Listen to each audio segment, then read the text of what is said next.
तो यशवा मसीह में मेरा आप सबको शबद शलोम, यहोवा बाप सबके साथ हो, आपको बहुत सारी आशीषें और बरकतें दे मेरे प्रियो। हम यीशु मसीह के बड़े अनुग्रह के द्वारा पवित्र कलाम के ऊपर, पवित्र वचनों के ऊपर सीख रहे हैं, स्टडी कर रहे हैं। यीशु मसीह के आने का और जगत के अंत का क्या चिन्ह होगा।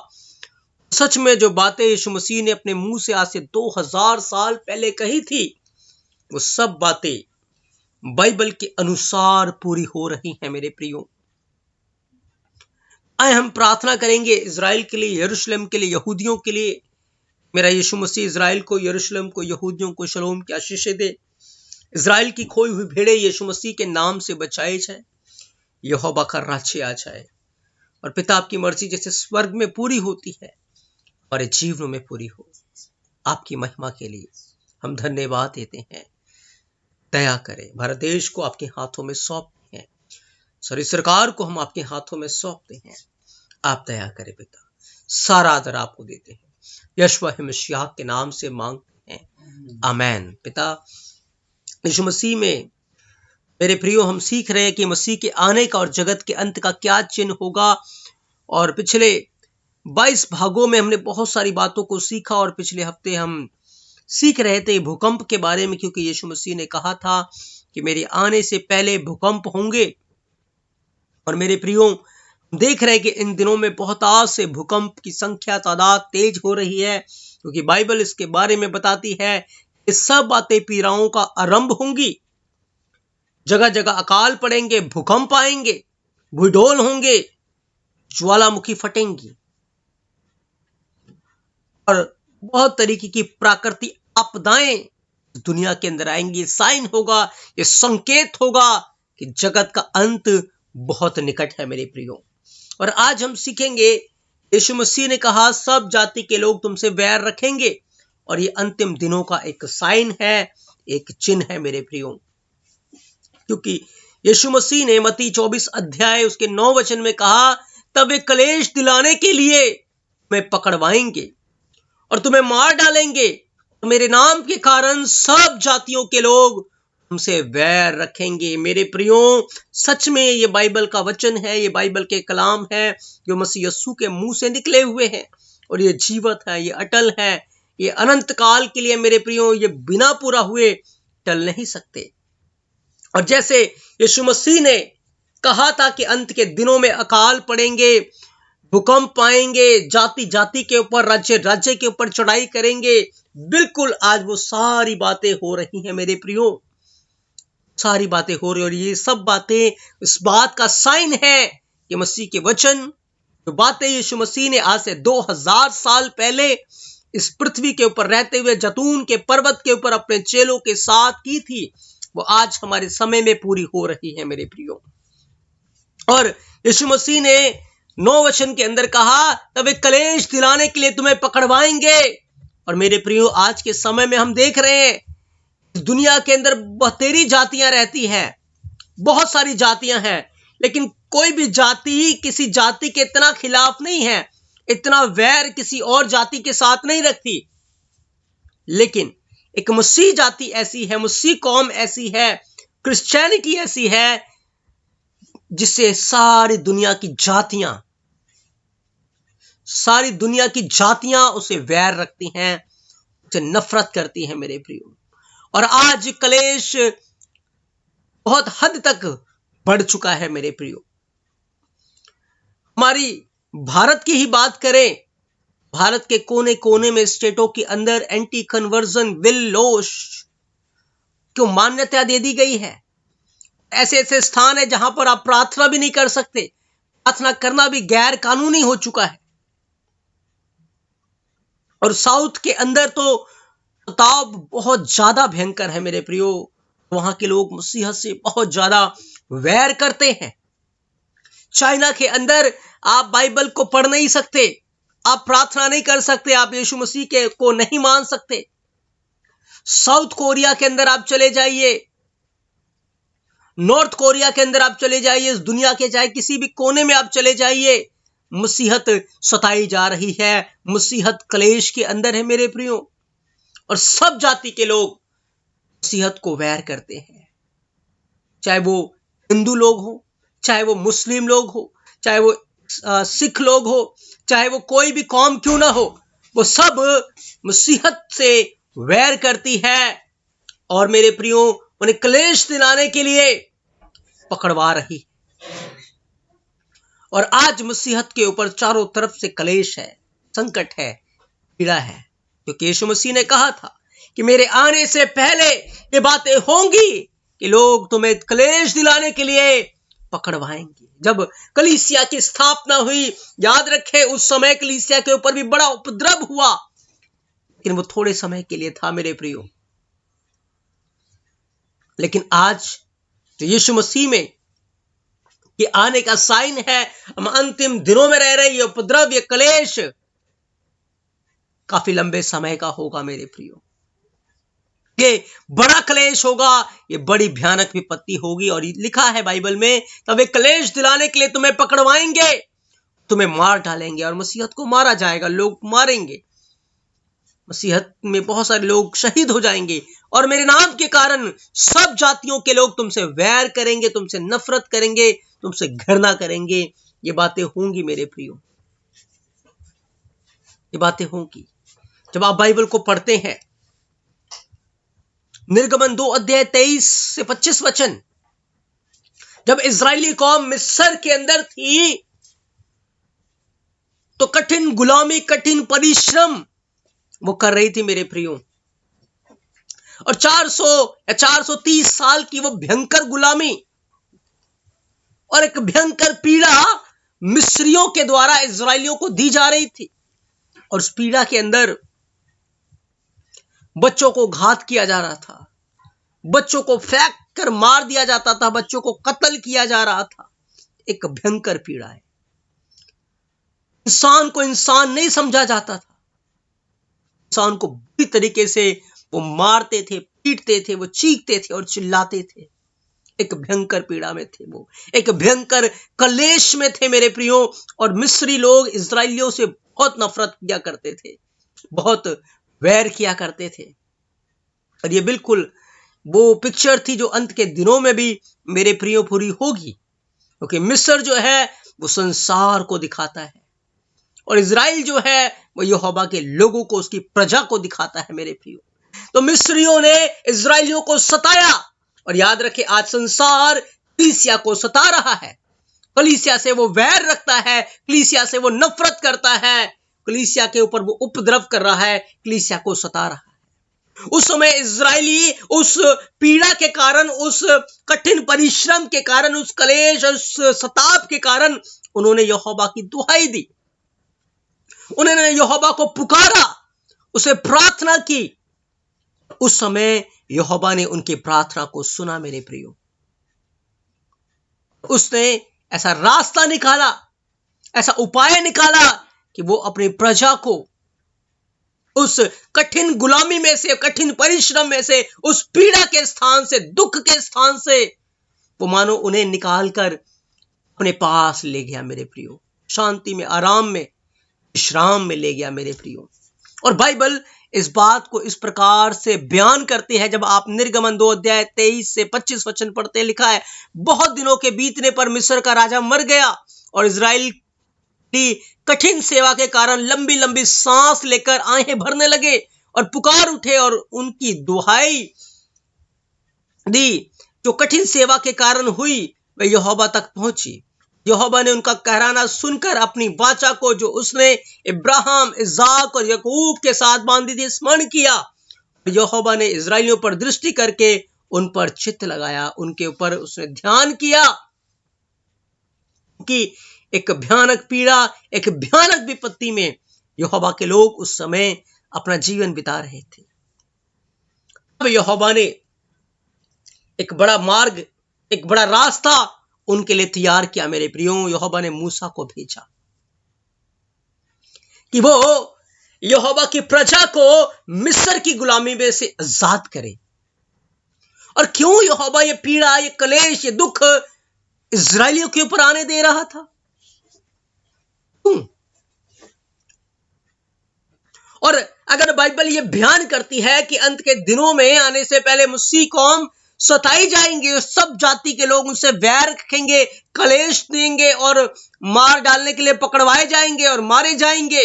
क्यों ऐसा यहोवा होने देता है? क्यों यीशु मसीह ऐसा हमारे साथ करने के लिए अलाउ कर दे देंगे?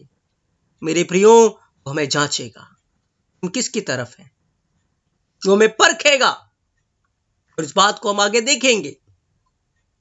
तो जब वो लोग दुहाई दे रहे थे, पुकार रहे थे, चिल्ला रहे थे, यहोवा ने उस समय उनकी दुहाई को सुना और निर्गमन 19 अध्याय 4 वचन में लिखा है, उसने मूसा को भेजा और मूसा ने इजराइलियों को मिस्र की गुलामी से आजाद किया।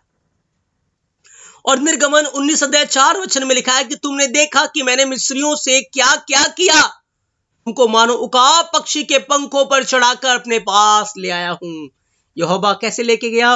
उकाब पक्षी के पंखों पर बिठाकर, यानी कि उड़ाकर मेरे प्रियो, क्योंकि उकाब पक्षी क्या करता है? उड़ता है, ऊंचाइयों पे उड़ता है।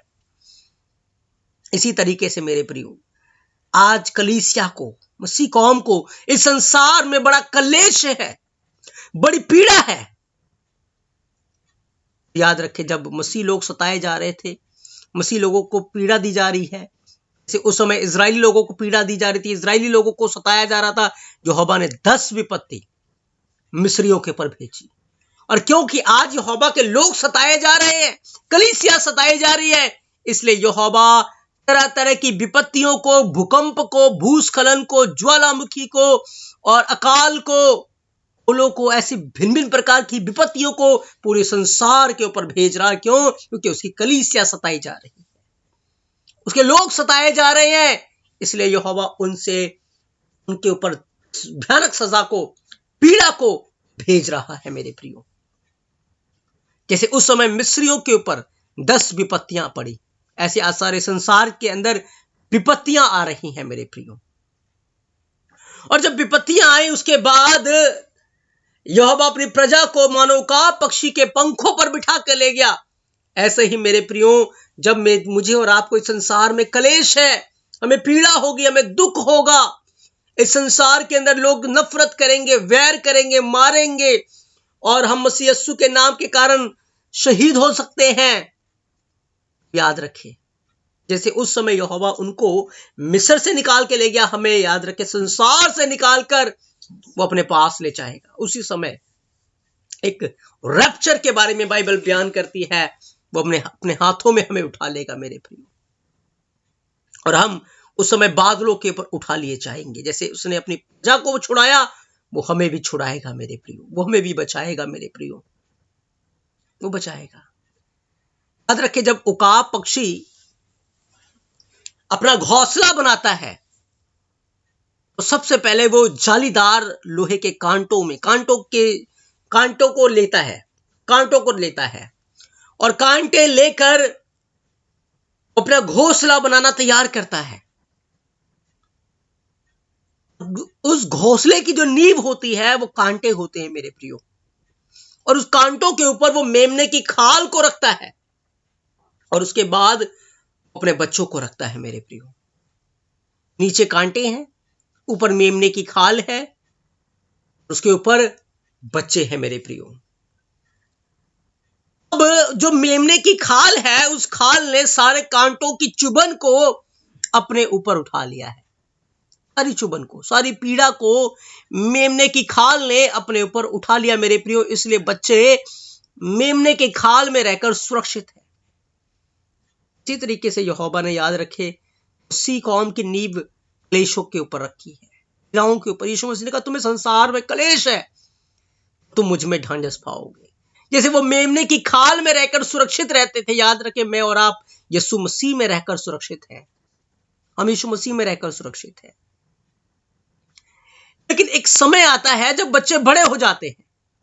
अब तक बच्चे छोटे हैं, मेमने की खाल में सुरक्षित है, नीचे कांटे लगे हैं, उनको प्रॉब्लम नहीं हो रही, क्योंकि कांटों को की पीड़ा को, चुभन को उस मेमने ने उठा लिया है। और आज भी यीशु मसीह ने उस सारी पीड़ा को, सारे क्लेश को अपने ऊपर ले रखा है, हम उसमें आराम में है, शांति में। उसने सारी दुख को अपने ऊपर ले लिया। लेकिन जब बच्चे बड़े हो जाते हैं, अब उनको उड़ना है, लेकिन वो कंफर्ट जोन में वो बाहर नहीं निकलना चाहते। जैसे इजरायली लोग मिस्र में जाके सेटल हो गए थे, खुश थे, वो निकलना नहीं चाहते थे। अब यहोवा ने उनके ऊपर पीड़ा भेजी। तो जब बच्चा उस घोंसले में बड़ा हो जाता है और जो माता उकाब होती है वो सोचती है कि मेरा बच्चा तो घोंसले में रहेगा, तो उड़ना कैसे मैं सिखाऊं, वो घोंसले से बाहर कैसे निकलेगा। तब वो जाकर अपने पंखों से उस घोंसले के ऊपर फड़फड़ाती है, और जब वो फड़फड़ाती है तो मेमने की खाल इधर उधर हटना शुरू होती है, और नीचे जो कांटे हैं ना वो बच्चों को चुभना शुरू हो जाते हैं मेरे प्रियो। और जब कांटे चुभते हैं, उकाब घोंसले से बाहर आ जाता है। जो बच्चे उकाब के हैं वो बच्चे बाहर आ जाते हैं और फिर वो उड़ना शुरू करते हैं मेरे प्रियो। जब तक कांटे नहीं लगेंगे, याद रखे, हम कभी भी उड़ नहीं पाएंगे, हम कभी भी रैप्चर नहीं हो पाएंगे मेरे प्रियो, क्योंकि हम सेटल हो जाएंगे और इस संसार में अपना ध्यान लगा बैठेंगे, इस संसार में अपना मन लगा के बैठ जाएंगे। क्यों? क्योंकि संसार में बड़ा आराम और बड़े चैन से खुशी के साथ रह रहे हैं, इसलिए यहोवा विपत्तियों को आने देता है। इस कारण से ही कलेश आएंगे मेरे प्रियो, सब जाति के लोग हमसे वैर करेंगे, कलेश दिलाने के लिए पकड़ाए जाएंगे, मार डाले जाएंगे, और ऐसी भयानक विपत्तियां आएंगी, यीशु मसीह ने कहा है, और वो वचन पूरा होगा मेरे प्रियो। याद रखिए, ये उसी समान है जैसे घोंसले में से हमें उड़ाने के लिए वो कांटों को चुभने देगा मेरे प्रियो, ताकि हम इस संसार को छोड़ने के लिए तैयार हो जाए। क्योंकि आज तो लोगों ने संसार के साथ ही कलीसिया ने भी दिल लगा रखा है, मन लगा रखा है, लेकिन याद रखे वो हमें उड़ाने के लिए, हमें घोंसले से बाहर निकालने के लिए कांटों को चुभने देगा मेरे प्रियो। जैसे उसने इजरायलियों को कांटे चुभने दिया, और तभी इजरायली मिस्र को छोड़ने के लिए वो आहें भरने लगे, वो दुहाई देने लगे वहां से बाहर निकलने के लिए। और यहोवा ने उस समय मूसा को भेजा, और हमारे लिए वो यीशु मसीह को भेज देगा। यीशु मसीह बादलों के ऊपर आएंगे, ललकार होगी, और याद रखें, हम स्वर्ग को उठा लिए जाएंगे, हम बादलों के ऊपर उठा लिए जाएंगे, और हवा में यीशु मसीह के साथ मिलन होगा मेरे प्रियो।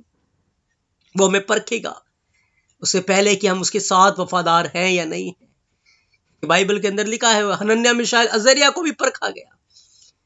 उस समय सारी यहूदी कौम थी, इतने सारे लोग थे, लाखों की तादाद में, लेकिन जब मूर्ति सामने थी सब के सब झुक गए। वहां पता लगा कि कौन यहोवा के हैं और कौन दुष्ट के हैं। परीक्षाएं, याद रखें, परख कर खरा बना देती है, खरा बनाती है। दुख और क्लेश हमें खरा बनाएंगे, हमें प्योर बनाएंगे, और पता लगेगा कि हम संसार के हैं, यहोवा के हैं। अगर संसार के होंगे तो संसार के लोग हमसे प्यार करेंगे, लेकिन अगर हम यहोवा के हैं, यीशु मसीह के हैं, तो यीशु मसीह हमसे प्रेम करेंगे मेरे प्रियो। हनन्याह मिशाएल अजरिया सिर्फ 3 लोग खड़े रहे, और यीशु मसीह ने उनको छुटकारा दिया, उनको बचाया। याद रखे, उस कलेश में, उस पीड़ा में जो खड़े रहेंगे, जो बने रहेंगे, जो प्राण देने तक विश्वास योग्य बने रहेंगे, जो कहेंगे कि अगर यहोवा मुझे बचा लेगा तब भी वो मेरा एलोहिम यहोवा है, यदि वो मार देगा, वो नहीं बचाएगा, तब भी वो मेरा यहोवा है। लेकिन दुनिया के लोगों, तुम जान लो, तुम्हारी मूर्तियों के आगे दंडवत नहीं करेंगे, हम तुम्हारे देवी देवताओं की उपासना नहीं करेंगे, मूर्तियों पे चढ़ा हुआ बलिदान नहीं खाएंगे। जान लो, ऐसे लोगों को यहोवा हर विपत्ति से बचाएगा और उनका पूरा पूरा उद्धार करके अपने स्वर्ग के राज्य में उठा लेगा मेरे प्रियो। जैसे उकाब पक्षी अपने घोंसले को हिला हिला कर, मंडरा कर क्या करता है, बच्चों को बाहर निकालता है, ऐसे मेरे प्रियो ये कलेश, ये पीड़ाएं हमें बाहर निकालने के लिए है। ये कलेश और पीड़ाएं हमारे ईमान को मजबूत करने के लिए है। ये कलेश और पीड़ाएं हमें परखने के लिए है कि हम इस संसार के हैं या यीशु मसीह के हैं, हमें परखने के लिए है। इसलिए मेरे प्रियो, चाहे हालात कैसे भी हो, परिस्थितियां कैसे भी हो, हमें प्रार्थना में, वचन में लौलीन रहना है, और प्राण देने तक हमें यीशु मसीह के साथ विश्वास योग्य रहना है।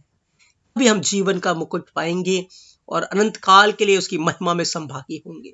और जो लोग हियाब छोड़ देंगे, विश्वास को खो देंगे, अनंत काल की आग में हमेशा हमेशा के लिए रोना और दांतों का पीसना और अनंत काल की नाम धराई में वो पड़े रहेंगे मेरे प्रियो। इसलिए आज जब हम यीशु मसीह के पवित्र कलाम से इन बातों को सीख रहे हैं, हमें जानना है, हमें समझना है कि हमें प्राण देने तक यीशु के साथ वफादार रहना, चाहे हालात कैसे हो, स्थितियां कैसी हो। बहुत सारे कांटे हमारे अपनों के द्वारा, परायों के द्वारा, लोगों के द्वारा चुभेंगे मेरे प्रियो, क्योंकि याद रखें, हो सकता है जो आपके साथ रहते हो वो नाम के लिए तो मसीह हैं, लेकिन अंदर से मसीह नहीं है। बाहर से मसीह का नेम प्लेट है कि मसीह है, लेकिन अंदर से मसीह नहीं है, अंदर से कांटे भरे हुए। वो कांटे चुभेंगे आपको, उनके शब्द, उनकी बातें चुभेंगी आपको, लेकिन आप अपना ध्यान मसीह यीशु की ओर लगा के रखें। आप अपनी आंखें यीशु मसीह के ऊपर लगा के रखें। आप प्रार्थना में लौलीन रहें। याद रखें, वो कांटे आपको कष्ट देने के लिए नहीं है, वो कांटे आपको घायल करने के लिए नहीं है, कांटे आपको उड़ाने के लिए है कि आप मसीह यीशु के साथ बादलों के ऊपर उठाए जाए, कि आप इस संसार को छोड़ के यीशु मसीह के पास जाने के लिए तैयार हो सके मेरे प्रिय। सच में यहोवा की योजना है, प्लान है, प्लानिंग है जो अद्भुत है और हमारी समझ से परे है। लेकिन सच में ये सच्चाई है, ये सत्य वचन है। जैसे यहोवा ने इजराइलियों के साथ किया, वो कलीसिया के साथ करेगा, और कलीसिया उसकी दुल्हन उसकी पवित्र उपस्थिति में उठा ली जाएगी। यहोवा बाबा अपने इस पवित्र वचन के द्वारा आप सबको बहुत सारी आशीषें, बरकतें दे, और आप यीशु मसीह में बहुत आज से फल लेकर आए। आमेन, आमेन।